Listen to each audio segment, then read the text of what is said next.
Student तो स्वागत है आपका आपके अपने YouTube चैनल फेमस एजुकेशन पर। तो जानेंगे आज जो आपका 10 फरवरी को पेपर होने वाला है भाई एमपी बोर्ड एग्जाम वार्षिक परीक्षा। अगर एमपी बोर्ड एग्जाम की बात करूं तो क्लास 11 यानी अर्थशास्त्र यानी इकोनॉमिक्स का आपका जो पेपर होने वाला है स्टूडेंट, तो आज की इस वीडियो में जानेंगे भाई 2 नंबर वाले जितने भी क्वेश्चन है मैं आपको बताऊंगा। पार्ट 1 चैनल पर अपलोड हो चुका है। पार्ट 1 अगर आपने नहीं देखा हो तो पार्ट 1 आप देख लीजिएगा, वीडियो आपके डिस्क्रिप्शन बॉक्स में आपको मिल जाएगा या आप लोग प्लेलिस्ट में जाके विजिट कर लेना। ये सेकंड पार्ट आपके लिए लेके आया हूं 2 नंबर वाले क्वेश्चन, तो इनको अच्छे से तैयार कर लेना है, लापरवाही नहीं करना है। यदि आप लोग मेरे इस YouTube चैनल पर नए हो तो पहले चैनल को सब्सक्राइब कर लेना, क्योंकि एमपी बोर्ड एग्जाम की बेहतरीन तैयारी एकदम तैयार आपको करवाई जाएगी। ठीक है, आप किसी भी एग्जाम में अगर आप टॉप करना चाहते हो तो फेमस एजुकेशन पर बने रहना, आप क्लास 11 के स्टूडेंट। ठीक है, तो यहाँ पर आपका 2 अंक की प्रश्न का अगर बात करूं तो महत्वपूर्ण प्रश्न जानेंगे जो कि आपकी सेकंड पार्ट है। पहला क्वेश्चन आपका है चित्रमय प्रदर्शन के 2 लाभ बताना है। एमपी बोर्ड एग्जाम में काफी बार पूछा जाता है भाई वार्षिक परीक्षा यानी क्लास 11। तो यहाँ पर पहला क्वेश्चन आपका अगर पॉइंट अगर जाने इसके लाभ को, तो यहाँ पर पहला आपका है अधिक समय तक स्मरणीय, समकों को अधिक समय तक याद रखना क्या कठिन होता है। इसके विपरीत जो होता है स्टूडेंट चित्रों द्वारा अपन निकाले गए निष्कर्ष अधिक समय तक याद रखते हैं। यही आपका चित्रमय प्रदर्शन का एक लाभ होगा। सेकंड आपका होता है भाई समय व श्रम की बचत और चित्रों की सहायता से समकों को समझने एवं निष्कर्ष निकालने में बहुत कम समय और परिश्रम की आवश्यकता होती है। यही आपका चित्रमय प्रदर्शन के 2 लाभ हो गए। तो इन दोनों लाभ को अच्छे से तैयार कर लेना, काफी बार एग्जाम में पूछा जा सकता है, पूछा जाएगा। एंड सेकंड क्वेश्चन आपका है समांतर माध्य क्या है। तो समांतर माध्य क्या कहलाता है। समांतर मतलब सरल है, किसी श्रृंखला की मदों के मूल्य को जोड़ उनकी संख्या से भाग देने वाला प्राप्त संख्या समांतर माध्य कहलाती है। ये आपको तैयार कर लेना है। थर्ड क्वेश्चन आपका है केंद्रीय प्रवृत्ति के कोई 3 माप बताना है। केंद्रीय प्रवृत्ति के 3 जो माप है आपको कुछ निम्न प्रकार है। पहला है समांतर माध्य, माध्यिका और बहुलक यानी भूइष्ठिक, है ना। तो इन तीनों को अच्छे से तैयार कर लेना, एग्जाम में पूछा जाता है। बाकी काफी ऑब्जेक्टिव में पूछे जाने का बहुत चांस है, तो इसको आपको तैयार कर लेना है किसी भी हाल में। एंड फोर्थ क्वेश्चन आपका है धनात्मक एवं ऋणात्मक सहसंबंध में अंतर बताना है आपको कोई 2, जो कि आपका वेरी मोस्ट इंपोर्टेंट क्वेश्चन है। पहला पॉइंट आपका अंतर की अगर बात करूं तो यदि एक चर में वृद्धि की कमी होने पर दूसरे चर में वृद्धि की या कमी हो, अर्थात दोनों चरों में समान दिशाओं में परिवर्तन हो, तो यह धनात्मक संबंध कहलाता है। अगर सेकंड अगर बात करें तो यहाँ पर एक चर में कमी या वृद्धि होने पर दूसरे चर में वृद्धि या कमी हो, है ना, तो इसको जो होता है दोनों में विपरीत दिशा परिवर्तन हो, तो यह क्या ऋणात्मक संबंध कहलाता है। ये आपका डेफिनेशन आपका तैयार होगा। डेफिनेशन अंतर अगर पूछता है भाई, डेफिनेशन का एक पॉइंट अगर आपको याद है तो वो लिख दीजिएगा। सेकंड आपका एग्जाम्पल जो कि मूल्य वृद्धि होने पर पूर्ति में भी वृद्धि होना, और इधर है वस्तु का मूल्य बढ़ाने पर उसकी मांग में कमी होना। ये यहाँ पर आपके 2 अंतर हो गए। ठीक है स्टूडेंट। एंड थर्ड क्वेश्चन की और नेक्स्ट क्वेश्चन बात करें तो यहाँ पर 5वां क्वेश्चन है जो आपसे पूछा गया है साधारण एवं भारित निर्देशांक क्या कहलाता है। अगर बात करते हैं तो साधारण निर्देशांक वह निर्देशांक कहलाता है जिसमें मूल्यों का कोई भार प्रदान नहीं किया जाता है, या मान लिया जाता है कि भाई सभी मदों का जो भार होता है सापेक्षिक महत्व सामान्य निर्देशांक कहलाता है। ठीक है, तो इस वाले को अच्छे से तैयार कर लेना स्टूडेंट। छठा क्वेश्चन आपका है भाई स्वतंत्रता के समय देश में कार्य कर रहे कुछ आधुनिक उद्योगों के नाम बताइए। आधुनिक उद्योगों का अगर नाम जाने स्टूडेंट तो यहाँ पर पहला आपका है भाई क्या है, तो पहला पॉइंट आपका है सूती वस्त्र उद्योग, दूसरा है आपका पटसन उद्योग, तीसरा है आपका लोहा तथा इस्पात उद्योग, और चौथा आपका है चीनी उद्योग, और स्टूडेंट 5वां आपसे पूछा गया है सीमेंट तथा, है ना, और यहाँ पर है कागज उद्योग। तो ये सभी को अच्छे से आपको तैयार कर लेना प्रिय विद्यार्थियों।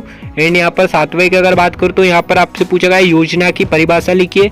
योजना की अगर डेफिनेशन जानते हो, योजना की जो परिभाषा होती है वो हमें यह बताती है स्टूडेंट की जो भी किसी देश के अगर संसाधनों का प्रयोग किस प्रकार किया जाना चाहिए, यही योजना की आपकी परिभाषा डेफिनेशन कहलाती है। नेक्स्ट अगर बात करूं तो यहाँ पर 8वां क्वेश्चन है आपका भारत में शैक्षिक उपलब्धियों में क्षेत्रीय विषमताएं क्यों दिखाई दे रही है। तो इस वाले को भी अच्छे से तैयार कर लेना स्टूडेंट। इसका अगर दिखाई देने के 2 कारण होता है। शिक्षा का स्तर, शिक्षा का स्तर आपको यह बताता है कि भाई शिक्षा का स्तर ऊंचा है या नीचा है, ये आपका शिक्षा का स्तर हो चुका है ना कुछ राज्यों में। सेकंड आपका असमान प्रति व्यक्ति, वे सभी प्रति व्यक्ति शिक्षा का समझ है, कुछ राज्यों में ज्यादा तो कुछ में कम। यही आपका भारत में शैक्षिक उपलब्धता में विषमताएं क्यों दिखाई दे रही है, यही कारण है आपका। एंड नेक्स्ट क्वेश्चन देख लेते हैं, तो इस वाले को आपको तैयार कर लेना है। नेक्स्ट आपका है भाई कृषि विपणन से क्या तात्पर्य है, ठीक है। तो इस वाले को अच्छे से तैयार कर लेना स्टूडेंट। अगर 3 नंबर के क्वेश्चन भी आप इसी चैनल पर आपको मिलेगा, 4 नंबर वाले भी, 1 नंबर वाले, सारी तैयारी आपको यहीं करवाई जाएगी। इसलिए यार चैनल को सब्सक्राइब कर लेना, क्योंकि स्टूडेंट काफी यार देखो बहुत ही ज्यादा मेहनत से मैं आप लोगों के लिए वीडियो लाता हूँ, मोस्ट इंपोर्टेंट क्वेश्चन लाता हूँ। तो प्लीज यार वीडियो को स्किप मत करना, आप ज्यादा परेशान होंगे, स्किप करोगे तो भाई छूट जाएगा आपका और आप समझ नहीं पाओगे कि क्या समझाना चाहते हैं फेमस वाले भैया, ठीक है। तो इसलिए बोल रहा हूँ आपको अच्छे से तैयार कर लेना है इन सभी क्वेश्चनों को, और चैनल को सब्सक्राइब और दोस्तों को जरूर शेयर कर देना स्टूडेंट। एंड नेक्स्ट अगर बात करते हैं आपका नेक्स्ट क्वेश्चन भाई कृषि विपणन से क्या तात्पर्य। तो कृषि विपणन से अगर तात्पर्य आशय की बात करें तो उन क्रियाओं से होता है जिनका संबंध कृषि उत्पादन और कृषक के यहाँ अंतिम उपभोक्ता तक पहुंचाता है, ये आपका कृषि विपणन कहलाता है। एंड 10वां क्वेश्चन आपका कहता है भाई श्रम बल तथा कार्य बल में आपको अंतर बताना है कोई दो। तो यहाँ पर श्रम बल जो होता है स्टूडेंट, श्रम बल से अभिप्राय या समझ लो काम कर रहे, काम करने में इच्छुक व्यक्तियों से होता है, और कार्य बल से अभिप्राय या समझ लो काम कर रहे व्यक्ति की संख्या से होता है, और यहाँ काम करने वाले इच्छुक से होता है, ठीक है। और यहाँ पर नेक्स्ट आपका है श्रम बल संभावित श्रम बल माप है, और ये कार्य बल वास्तविक श्रम माप है। यहाँ पर आपके 2 पॉइंट है। तीसरे में आप ये भी लिख सकते हो, तीसरा बना के कार्य बल में कार्य करने के इच्छुक व्यक्तियों में शामिल नहीं किया जाता है, और यहाँ पर श्रम बल में कार्य करने वाले इच्छुक व्यक्तियों को शामिल किया जाता है। यहाँ पर आपके 3 पॉइंट हो जाएंगे, 2 से आप 3 बना सकते हो। एंड अगर 11 क्वेश्चन की अगर बात करें तो काफी मोस्ट इंपोर्टेंट है भाई। क्या क्वेश्चन है आपका, निम्न को नवीनीकरण और गैर नवीनीकरण संसाधनों का वर्गीकरण करना है आपको। पहला आपका वृक्ष, दूसरा मछली, तीसरा पेट्रोलियम, चौथा आपका कोयला, 5वां आपका लोहा इस्क, और छठा है आपका जल, ठीक है। तो इसको तैयार कर लेना है आपको, अच्छे से तैयार कर लेना है क्वेश्चन को भी। अगर उत्तर की अगर बात करूँ तो नवीनीकरण संसाधन जो कि आपका वृक्ष आ जाता है, मछली आ जाती है और जल आ जाता है। वही नेक्स्ट अगर गैर नवीनीकरण की बात करूँ तो यहाँ पर पेट्रोल आ जाएगा आपका तीसरा वाला, और कोयला आ जाएगा चौथा वाला, और ये तीसरा आपका जो है लोहा इस्क यानी 5वां आ जाएगा, ठीक है। तो यहाँ पर आपको ये अच्छे से तैयार कर लेना क्वेश्चन, कभी कभी ऑब्जेक्टिव में पूछ लिया जाता है, इसलिए ज़्यादा फोकस करना है। बाकी 12 क्वेश्चन आपका है भारत तथा पाकिस्तान में कौन सी अर्थव्यवस्था के प्रारूप को अपनाया है, यहाँ पर आपको ये बताना है। अगर बात करें तो भारत और पाकिस्तान ने अपने अपने विकासात्मक, मतलब कि भाई उनके पद के लिए जो सार्वजनिक है वो चीज़ें उन्होंने अपनाई है निजी क्षेत्र के अस्तित्व के लिए, है ना। तो यहाँ पर आपका यही है, और मिश्रित अर्थव्यवस्था को अपनाया है। यहाँ पर 12वां क्वेश्चन तैयार हो गया आपका। 13वें क्वेश्चन की अगर बात करूँ तो यहाँ पर आपका पूछा जा सकता है भाई चीन में एक संतान नीति का महत्वपूर्ण निहितार्थ आपको बताना है क्या है। तो ये वेरी मोस्ट इंपोर्टेंट क्वेश्चन है। तो जनसंख्या वृद्धि पर रोकथाम या नियंत्रण करना, लिंगानुपात में गिरावट, और कुछ वर्षों में क्या होता है स्टूडेंट, बात वृद्धि का अनुपात जो जवान व्यक्तियों की अपेक्षा अधिक हो तो क्या हो जाएगा, तो उसमें सीमित कार्यबल जो लगता है स्टूडेंट, तो उसमें जो सामाजिक सुरक्षा के उपाय उपलब्ध कराने के लिए चीन को बाध्य होना पड़ेगा। यही चीन और प्रजनन दर में बहुत कम है। तो ये वाले क्वेश्चन को अच्छे से तैयार कर लेना है। एंड 14 वाला क्वेश्चन आपका है स्टूडेंट, भारत तथा पाकिस्तान की तुलना में चीन क्यों अधिक विदेशी प्रत्यक्ष निवेश और एफडीआई का आकृष्ट करने में सफल हुआ। तो इस वाले को भी तैयार कर लेना। तो इसका अगर बात करें तो भारत तथा पाकिस्तान की तुलना में चीन इसलिए सफल हुआ स्टूडेंट क्योंकि प्रत्यक्ष निवेश में अगर एफडीआई की बात करें तो उसमें अधिक है। वहीं अगर बात करें नेक्स्ट तो आर्थिक क्षेत्र जो नीतियाँ है वो नीति क्या विदेशी प्रत्यक्ष है और आकर्षित करने के लिए विस्तृत और संरचना और सुविधाएं दी जाती है। यही आपका आकर्षित होने का, सफल होने का कारण था। एंड यहाँ पर 15वां क्वेश्चन आपका कहलाता है भाई मानव विकास के लिए विभिन्न संकेतकों का उल्लेख करके बताना है आपको। तो यहाँ पर उल्लेख आपके लिए ये पॉइंट है भाई मानव विकास सूचक, जीव प्रत्याशा, प्रौढ़ साक्षरता दर, निर्धनता रेखा से नीचे वाले लोग, शिशु मृत्यु दर, मातृ दर और उत्तम, और ये आप 8 पॉइंट भी लिख दोगे तो आपका 2 नंबर पक्का हो जाएगा। इतने ज़्यादा भी अगर नहीं होता है तो कन्फ्यूजन नहीं होना है। अब नेक्स्ट आपका है भाई सांख्यिकी क्या है। सांख्यिकी अगर बात करें तो भाई विज्ञान की एक कला जो सामाजिक से आर्थिक और प्राकृतिक एवं अन्य समस्याओं से संबंधित समकों का प्रस्तुतिकरण और विश्लेषण निर्वचन जो होता है आपका पूर्वानुमान संबंध रखती है ताकि निर्धारित जो उद्देश्य होता है वो प्राप्त हो सके। यही आपका सांख्यिकी कहलाता है। एंड 17 क्वेश्चन आपका कहलाता है भाई अर्थशास्त्र, जो अर्थशास्त्र विज्ञान से जो कि आपका अथवा कला स्पष्ट करके बताना है। जो कि अर्थशास्त्र न केवल एक विज्ञान है बल्कि यह कला भी है, और अर्थशास्त्र क्या होता है ज्ञानदायक ही नहीं वरन फलदायक भी है। मतलब फलदायक की बात करें तो भाई इकोनॉमिक्स से रिलेटेड हर चीज़ वो अपने को सिखाता है। इकोनॉमिक्स से इसलिए तो भाई बड़ा है। बाकी भाई अर्थव्यवस्था, अर्थशास्त्र जो भी आपकी, तो ये वाला क्वेश्चन को अच्छे से तैयार कर लेना, स्क्रीनशॉट ले लीजिएगा उत्तर का। और यहाँ पर 18 क्वेश्चन आपका कहलाता है द्वितीयक आंकड़ों से क्या अभिप्राय। इस वाले को भी अच्छे से तैयार कर लेना, स्क्रीनशॉट ले लेना। द्वितीयक आंकड़े अगर देखते हैं भाई तो वे आंकड़े होते हैं जिसे अनुसंधान करता है स्वयं एकत्रित ना करके किसी अन्य स्रोत या संस्था से प्राप्त करता है। मतलब मतलब एक इकट्ठा झूठ होकर मान लो भाई कोई चीजें मिल रही है कहीं, तो वहां पर एकत्रित लोग इकट्ठा मतलब कि एक साथ तो नहीं भाई, एकत्रित ना होकर मतलब एक एक लोग मतलब कि भाई नंबर वाइज संस्था से प्राप्त करता है। अन्य शब्दों में अगर बात करें तो वे आंकड़े जो किसी संस्थान द्वारा पूर्वकाल एकत्रित किए जा चुके होते हैं, लेकिन द्वितीयक आंकड़ा सम्मक कहलाता है। तो यही आपका कारण है। एंड 19 क्वेश्चन आपका है चरों का अर्थ बताना है, प्रकार बताना। चरों के अगर अर्थ की बात करें तो ऐसे संख्यात्मक अभिलक्षण होते हैं जिसका क्या माप अलग अलग होता है, परिस्थितियां अलग अलग होता है, एवं जो मात्रा होती है, आकार होता है, वो घटते बढ़ते रहते हैं। प्रकार की अगर बात करें तो खंडित चर और खंडित चर वे चर हैं जिसके मूल्य पूर्णांकों के मूल्य रूप प्रस्तुत किए जाते हैं। सतत चर की अगर बात करें, सतत चर वो चर होते हैं जिसका कोई भी माप हो सकता है। ठीक है स्टूडेंट। एंड यहाँ पर 20 क्वेश्चन आपका है भाई प्राथमिक समक आंकड़ों से आप क्या समझते हैं। वेरी मोस्ट इंपोर्टेंट क्वेश्चन है, वेरी वेरी मोस्ट। इस वाले को भी अच्छे से तैयार कर लेना।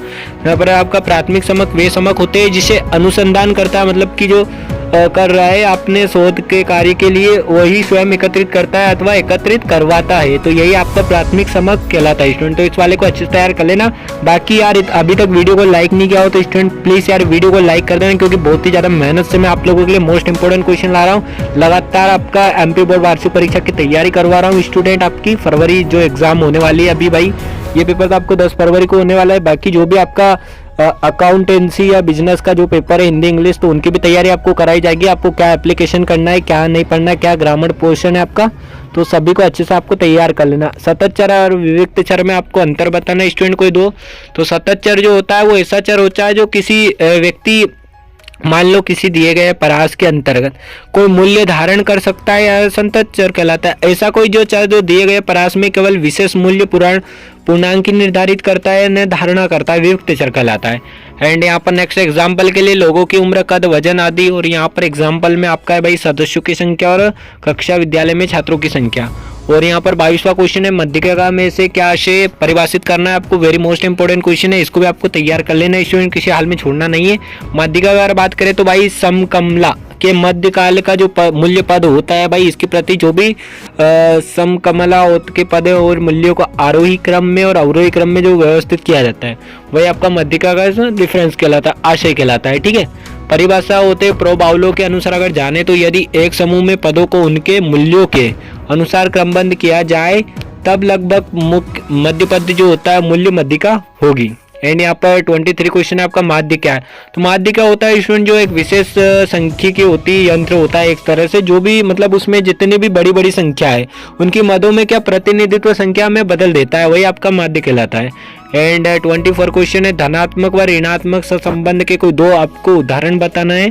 तो पहला अगर बात करें तो भाई धनात्मक की अगर बात करता हूँ सहसंबंध, तो वस्तु की मांग एवं मूल्य के बीच जो संबंध होता है। नेक्स्ट है आपका पति और पत्नी की आयु के बीच जो संबंध होता है। और ऋणात्मक भाई ठंडे तापमान व फ्रिज के विक्रय में संबंध और गर्म तापमान और ऊनी कपड़ों का विक्रय में संबंध, यही आपका ऋणात्मक सहसंबंध कहलाता है। तो इस वाले को अच्छे से तैयार कर लेना एग्जाम्पल के लिए। और वेरी मोस्ट इंपोर्टेंट क्वेश्चन है। 25 क्वेश्चन आपका आधार वर्ष की विशेषता लिखनी है, कोई दो बताना है आपको स्टूडेंट। तो क्या होता है स्टूडेंट, अगर यहाँ पर यह वर्ष होता ऐसा होना चाहिए जिसमें कोई सामाजिक, राजनीतिक, आर्थिक व प्राकृतिक असामान्य घटना नहीं घटी हो। अर्थात बात करें तो भाई सामान्य वर्ष होना चाहिए। और सेकंड आपकी विशेषता है आधार वर्ष वास्तविक हो और काल्पनिक ना हो। तो यही आपका मेन आधार वर्ष की विशेषता कहलाती है। तो 25 वाला क्वेश्चन भी आई होप आपको समझ आ गया होगा। जितने भी मैं क्वेश्चन बताया हूँ पार्ट 1 अगर आपने नहीं देखी हो तो चैनल पर जाके स्टूडेंट देख लेना। बाकी इन सभी क्वेश्चनों को आपको अच्छे से तैयार कर लेना। जितने बताया हूँ 10 फरवरी के लिए काफ़ी इंपॉर्टेंट है एमपी बोर्ड एग्जाम के लिए। बाकी 3 नंबर 4 नंबर सारे आपको सभी विषय के आपको यहीं पर इंपॉर्टेंट मिल जाएगा। इसलिए यार वीडियो को लाइक नहीं किया अभी तक तो लाइक कर देना, चैनल को सब्सक्राइब कर देना। और बोर्ड आपकी जो वार्षिक परीक्षा में बेहतरीन तैयारी के लिए अपने दोस्तों को जरूर वीडियो शेयर कर देना। मिलते हैं नेक्स्ट वीडियो में। Take care, bye bye, thanks for watching. आपके बने रहिए आपके अपने यूट्यूब चैनल फेमस एजुकेशन पर।